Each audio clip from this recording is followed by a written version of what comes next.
jecha namni jedheef ammootiin osoo jechuun ta'in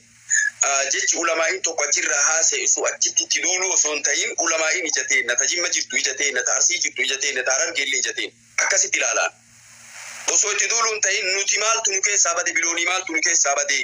nuti hir'ina qabnaa nuti tokkummaa qabnaa nuti ulamaa'ii keenan hogganamaa jirra nuti tartiiba qabnaa jechuuf laali. Osoo ati tartiiba qabaattee hogganaadhaan deemtee beekaa jala deemtee hayyuu jala deemtee ulamaa'ii jala deemtee osoo qaawa ofitti banuu baattee namni takkaa lamaa waa dubbatu hin ta'e sagalee sana namni dhageessisu yoo jiraattan ni ilaalla.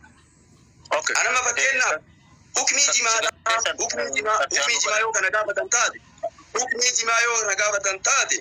namni awwalarraa maal jechuudha qaba daliila gara garaan ilaaluu qaba. Ulamaa'in garanaallee waa jette maa jetteen jedhina. Laakiin hukmii garanaallee kun itti ilaallatee kunillee itti ilaallatee lil ulamaa'ii aaraa'uun jedhan. Lil ulamaa'ii aaraa'uun jechuu danda'a. Laakiin qaayidaa wayiitu jira uummata keenya qaayidaan. Qaayidaan sun maal jettu addiinu جاء لسعادة البشر والانتفاء الشر عنهم والضرر وكل أمر نافع قد شرع وكل ما يضرنا قد مناجد. دينين القرآن الجسدي يا ورا أمن تنيو osoo oduun takka yoo isinitti dhufte oduun takka yoo isinitti dhufte faasikarraa oduun takka awwala oduu san haqiiqa gorachuun barbaachisaa. Wanni kun isaanumarraa dhufte moo isaanirraa yimit isaantu dubbate moo isaantu dubbatin waa beekuun barbaachisaa. Akkuma reefu ulaagaa jaansan isinitti me wanni kun isaanumarraa dhufte moo hin dhufte eega dhufte hoo achirra waa haasayan. Isaan ulamaa'idha ulamaa'iin maal laalanii haasayan waa laalanii haasayan. Ulamaa'itti duuluu osoo hin ta'in sheekalii jimmaa akkana jedhe jechuu osoo hin ta'in dhimmi ammootiin dhimmi jimaa kennaa maal ta'e nu hoo maal keessa jirra nuti maal taanaa nuti akkamitti jirraa nuti tokkummaa qabnaa nuti ulamaa'ii keenya jala hiriirraa nuti waan ulamaa'iin keenya jedhu caqasnaa siigalee nuti tokkummaa qabnaa qaawa ufitti bannee qaawa saniin namni nu argate nama lama sadii miti mootummaan osoo qaawa ufitti banuu nuti baanne mootummaan nu argatu. Nuti ammootiin osoo nuti tokko taanee hoogganaa jala deemnee hoogganaa qabaannee masakaa qabaannee tokko taane nama lama sadii waa jechuu miti mootummaan nu argatu jechuu beeki ufitti deebi'uuf laali bilooniin nu keessaa bade nuti biloonii ammootiin hin ganne kana deeffachuudha qabnaa jedhe. Ulamaa'iin garanallee jedhan daliila wayii ilaalee kunillee haram jechuu danda'a kunillee halaal jechuudha danda'a. Ulamaa irratti ammoo duuluu hin dandeenyu maaliif jennaan daliila wajjin deeman. Lil ulamaa'ii aaraa'u waan jiru jira. Kunillee daliila waliin deema kunillee daliila waama qabata. Waan inni qabate saniif ammootiin waan akkanaati jenne irratti duuluu ulamaa'iinis akkana geeffadhaan tuni waa'ee fatwaati miti sheekhaa keenya galatoomi waa'ee fatwaati miti arraba fayyadamee mee guutuma isaa dhageeffadhaan guutuu isaa ta'a qulqullina qabdu jechuudha. Facebook isaatti irratti inni maxxansa. Barcaqasee jira. Ifi dhageeffatte deeqata kanaaf sheekhaa galatoomi. Gaalin na caqasee. Deeqata qobsi. Ayyee. Dhimmi waa'ee sheekota ulamaa'illee sila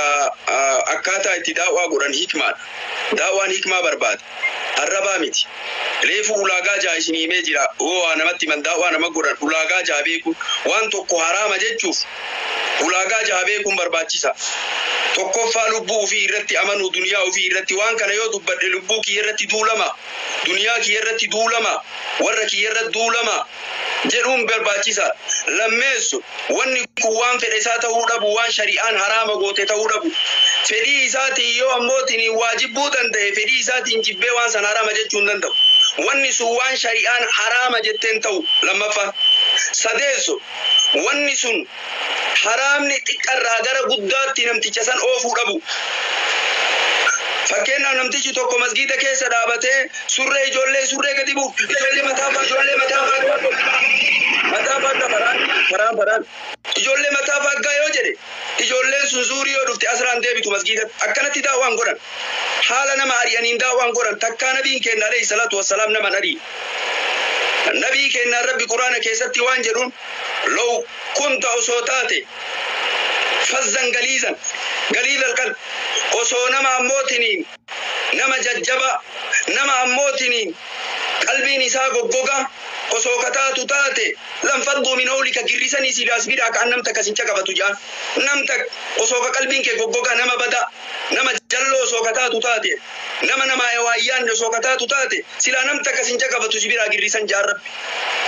namni tokko daawaa godhuuf takka hukmii godhuuf takka waa namatti himu hikmaan barbaachisaa hikmaa laa huduuda lahu warri ulamaa'ii haddiin qabu jedhan hikmaan nama tokko ammoo masgiida mataa fagga surree akkanaa jechuun zuurii namtichi sun ammoo achi salaate mataa isaa ammoo tiniin kan qoranne jedhee daawaa godhuun qabu asraa ittiin deebi'u ari'uudhaan qabu hikmaa waa beekuudha namni akka itti daawaa waa himan ulaagaa jahan kana beekuudha. har'antana ammoo akkanatti fakkaatu dhugaa dubbatuuf anillee nama kitaaba rabbii qara'ee duula wayyina fakkaata farshoon akkanatti hin arrabsan maaqa dubbachuu wayya haraqeen akkanatti hin arrabsan farshoo irratti akkanatti hin duulamne farshoo rabbi ammoo quraana hadiisatti haraama jedhan waa laallataa gamana waa laallataa deemuun barbaachisaa dhimma arrabsaniitiin nama arrabsanii akkasitti ufitti nama waaman jechaallee argine suuta deemanii hikmaadhaan daawwaadha godhan wayta namatti menillee namni akkasitti namarraa fudhatama ما internet ke bereda fakati asbahal leda dubbin tu dubbi hikmati mo dimma siyasat dinagge isini fakata kada gayfataniti ana mo ni namullade dubbin dubbi hikma dubbi fatwa goduti miti tokko yo magala keessatti haramate warra baadiyyaati halali turaasiifin dubbad kaalidiifin dubbad rabbii alamaatiif dubbadha waan dubbad haqum marratti rabbina haajiraachis haqam marratti rabbina haajis akka kaalid oromoon dhageessutti amma sheeni kuni namni tokko daawwaa godhuudhaaf hikmaadhaan waamuu qaba nama masjida seeni ammootiin daawwaa hin godhee ijoollee mataa faggaa ijoollee surree tarsaattee deemtu yoo jedhe ijoolleen suurii yoo daawwaa itti godhan asraan deebitu har'an tana arrabaan namni tokko kan nama waamu hin jiru rabbi quraana keessatti arrabaan nama waamaan jedhe rabbi quraana isaa keessatti nabi muhammad irratti alayhi salatu wassalaam osoo ati ka qalbii jajjaba taate osoo ati ammootiin qalbii goggoga taate osoo ati nama badaa taate lam faddu min awlika silaasi biraa girrisan namti takka sin caqafatu sintu ammallee kaanillee suutuma haala gaariidhaan nama waamte udu ila rabbi maal jedha uduwaan ila sabiili rabbika bil hikma garas karaa rabbii keetitti hikmaa waam hikmaan jechuun ulamaa illaa huduuda lawwaddiin qabu jedhan arrabaan nama waaman wanni tokko waa dhooguuf wan tokko haraama jechuun waajaa beekuu qaba jedhan kaalid waajaa wanni sun waan shari'aan jibbitu ta'u waan fedhiin kee jibbitu ta'uu dhabu fedhiin kee yoo jibbite haraama jechuu hin dandeettu fedhiin kee yoo si ceemite haraama jechuu hin dandeettu wanni sun shari'aadhaan daliilatti diddee daliilli kun kinoo kanaaf dubbatan wanni kun waan shari'aan jibbite waan shari'aan haraama jetteeni harama jettee akkasiin lafa kaa'uudha qabda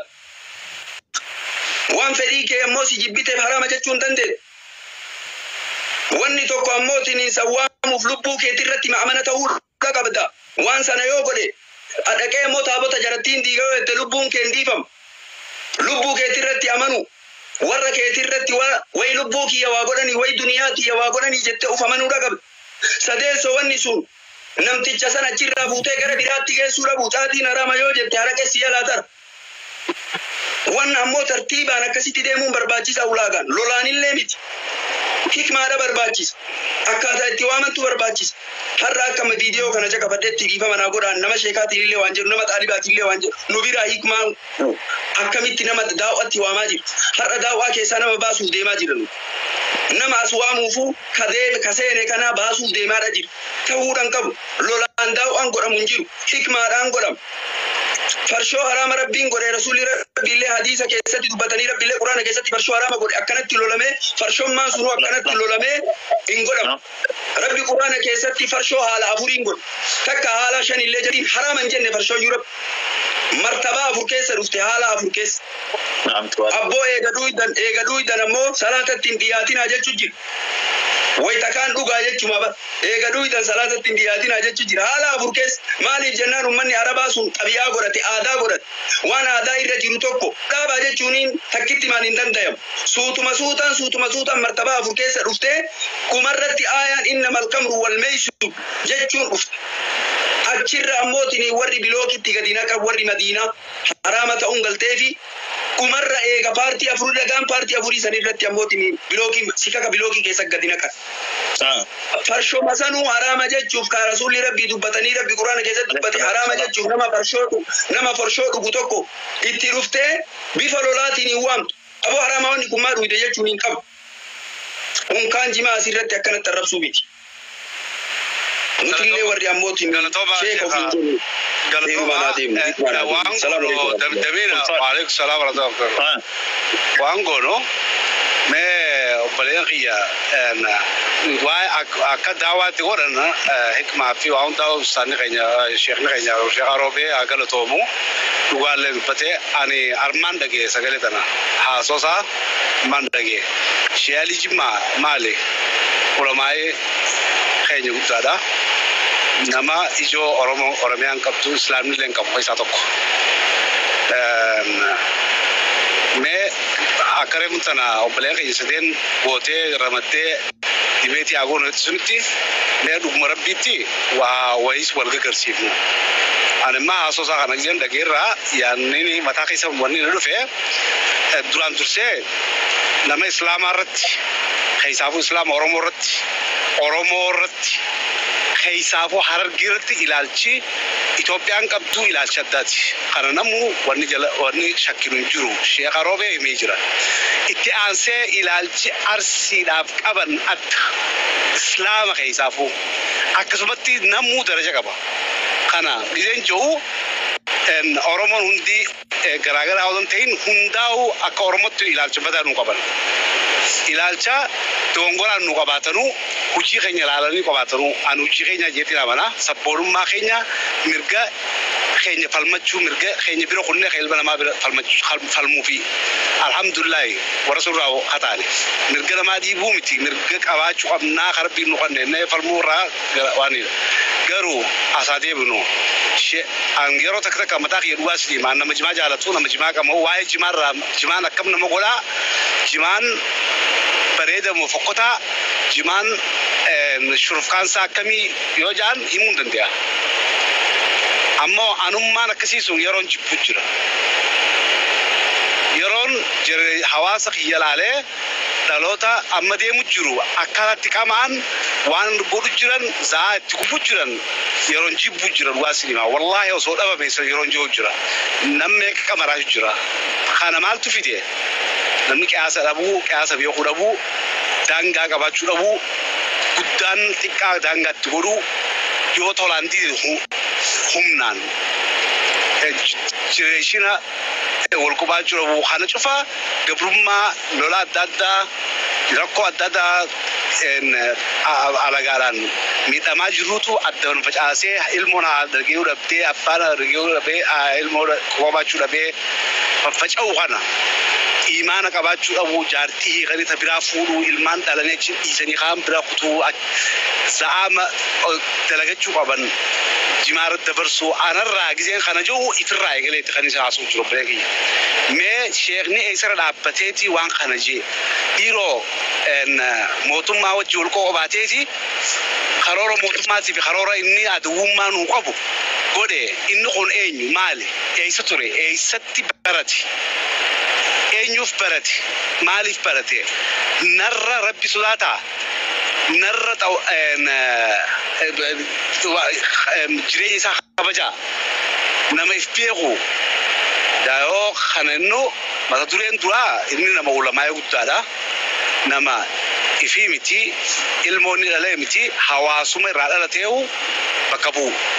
نسيادو خرار بين جيتي نما سيابو جيتي لالا إن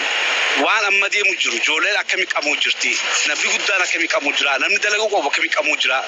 خبياب موتوم مان جركتة تمافتة بيابه بس أجرا سبابا سنين أجرا دلقار كتي مال قرجرا إن وان خان أكست حلالو يو حرامته علماء دلقوني الرولي قال حرام ينقول حرام يوجه وان تروح بنو كم إن يو إن ليشلون سبسا نمسا إن إسادو بيفته إن بيفادو بتون حكمة خمي حكمة دان دبته وحكمة على دبته ساني را دبته ما بلفني وان خلنا له إن أني أكان الكتي أسمانو شراك يفرطتي يادك يخنا أنا ونير لعبته جه نما هرب جودته أكيد ما أكان دقيتي نما شيب برته ولا ما تنافرته biyya baqattummaatti illee itti daatu bu'uura achirra harkateeyyeetiin amana. Beekumsa harargeera qabuun jiru. Yoo rabbi sodaa nama hundarra qaba hojii isaatii garsiisa. Khayriin nama yaamu hojii isaa amma zura dabarteetu hima. Mee maal arkee akkana jechuu danda'e? Isaa jijjiiramee mootummaa naannootti yaadi nama kiyyaa warri jimaa kun isa qolchuu deema. Harargeetti qophaa'u deema. Harargee jimaarraa hoggoisinaan mootummaan sabattii FGMO dhugumatti ulamaa'ii ummataaf yaadee jeemoo mee adda bal'ifnee haalaallu. Yoo rakkoon nurra deemuudhaa nu cabsuudhaa nama keenya fixuudhaa dirree baaniiti oo isaan odon ta'e siistamaan odon ta'in dirree baaniiti nu godhaa jira. Waa hundaa'u hawaan hunjoos munjaa jira. Kanu miidhaa jiru adawwiis dirree baatee deemaa jirti. Yani hara kanatti ilaala. Ishee bakka chaarjiin harkaa dhumate walitti deebina. Chaarjiin harkaa dhumate. Marhaba.